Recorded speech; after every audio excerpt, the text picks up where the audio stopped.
Olá, tudo bem? Paz. Depois de mais de 30 aulas, nós estamos nos encaminhando para o final do nosso curso sobre as narrativas da infância de Jesus, a partir dos textos de Mateus, capítulo 1 e 2 e Lucas 1 e 2. Agora nós vamos fazer uma reflexão sobre a questão histórica, as narrativas da infância e a história, o problema histórico que envolve essas narrativas, pois muitas vezes quando a gente olha para elas, ou talvez antes de você fazer esse curso, né, a gente olhava para elas e pensava, meu Deus, será que foi exatamente assim a história? Por que foi escrito desse jeito? Como é que eu junto Mateus e Lucas?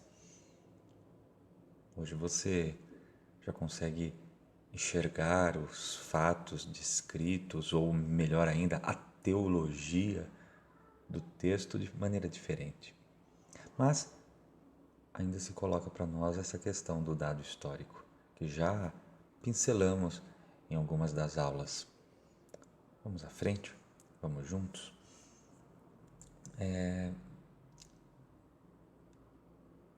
Há tempos atrás, não, ninguém não se punha ainda em questão o valor histórico das narrativas da infância, pelo menos no mundo católico. Mateus e Lucas, dizia-se, eram autores sérios e se apoiavam em boa documentação. Lucas, pesquisou cuidadosamente, como ele mesmo diz lá em Lucas capítulo 1, versículo 1 a 4, imediatamente antes da narração da infância. Por outro lado, Maria foi acolhida pelo apóstolo João, como lemos em João capítulo 19, versículo 26. E as afinidades literárias de Lucas com a tradição joanina são indiscutíveis. Podemos então seguir o caminho que vai de Maria a João e de João a Lucas. Que tal? Maria, diz Lucas, conservava cuidadosamente todos esses acontecimentos e os meditava em seu coração. Lemos isso em capítulo 2, versículo 19 e no versículo 51. Em consequência disso, pouco se discutia sobre a narração de Lucas, capítulo 1 e 2.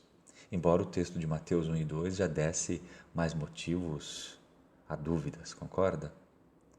Lembra de toda a construção do texto?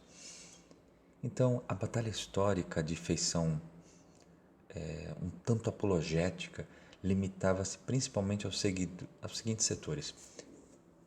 Recenseamento de Quirino, lembra dessa história? Quando que foi? 6 anos depois do início da nossa era ou 6 anos antes? A estrela e a vinda dos magos, lembra de toda essa discussão que fizemos? Sem falar de um preâmbulo teológico sobre a possibilidade do milagre como tal. Algumas pessoas afirmavam, ou ainda afirmam, que a Bíblia falou a verdade e procuravam febrilmente a presença do governador Quirino na Síria na época de Herodes o Grande, ou apelavam para os cálculos astronômicos de Kepler para concluírem que no ano 7 a.C. houve um fato, de fato uma conjunção de Júpiter e Saturno na constelação do Peixe, sabe? Felizmente, outros exegetas mantinham uma atitude mais prudente e sugeriam que se distinguisse entre os fatos brutos e a interpretação subsequente. Vistos por este prisma, a estrela e outros elementos do mesmo gênero poderiam ser entendidos como reflexões posteriores enriquecidas pela fé pascal, a fé na Páscoa, na ressurreição, e trazidos em seguida na linguagem plástica, artística do judeu-cristianismo, espécie de imagens coisificadas. Você se lembra desse ponto que a gente abordou lá no início? Que a história ali da teologia de Mateus e Lucas não está escrita, se você não se lembra, convido você a retomar os vídeos anteriores. Não está escrita do início ao fim. Aquele início, esse início dos capítulos 1 e 2, tanto de Mateus quanto de Lucas, já está falando a partir do fim, do que aconteceu no fim com esse Jesus que está sendo apresentado. Ele morreu, mas ressuscitou.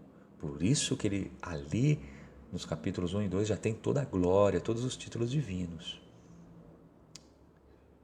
Certo? Estamos combinados quanto a esta questão? Você se lembra bem disso? Qualquer dúvida, escreva aí e a gente tenta construir juntos esse conhecimento. Vamos à frente. Mas tem um problema, né? Até onde levar essa distinção? Onde deter-se antes de chegar ao fato em si? Porque alguns não paravam e assim reduziam a nada a trama histórica dessas narrativas. É verdade que todos concordavam em que as narrativas da infância constituíam antes um caso limite. Esta lenda ou esta história não tinha o peso histórico das palavras de Jesus relatadas nos sinóticos. Concorda? Que nos evangelhos nada é mais valoroso do que as palavras colocadas na boca de Jesus nos 3 evangelhos: Mateus, Marcos e Lucas. Você pode ver que nos 3, que os chamados evangelhos sinóticos, nós temos palavras colocadas na boca de Jesus que nós podemos dizer foram realmente ditas por Jesus, porque nós temos 3 autores, 3 comunidades que escreveram as mesmas palavras. Então, realmente foi Jesus que disse. Então, quanto às narrativas da infância, nós não temos este mesmo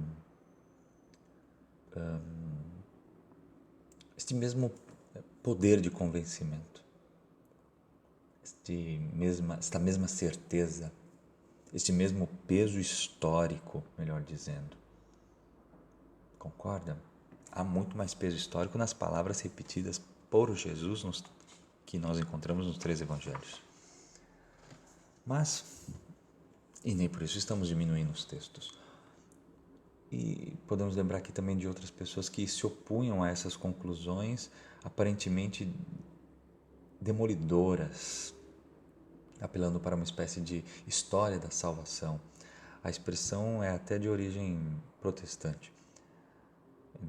Uma história da salvação caminhando em paralelo com a história profana e para a qual poderíamos transferir à vontade os fatos históricos que escapam à competência da história científica. Assim disse, por exemplo, que a concepção virginal pertence à história da salvação, sem que a história profana possa demonstrar ou discutir sua validade. Você está conseguindo acompanhar? Mas veja só, essas dicotomias devem ser todas aceitas? A gente ouve muito em pregações isso, né? Por líderes religiosos. O que você acha? Essa separação de história profana e história da salvação.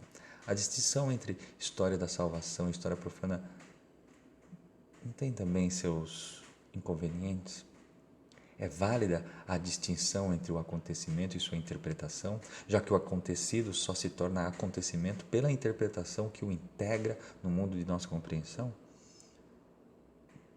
São as testemunhas, dizemos que depois os cronistas, os historiadores e finalmente os leitores que fazem o acontecimento, isto é, que distinguem e indicam o acontecimento no todo indistinto do que aconteceu.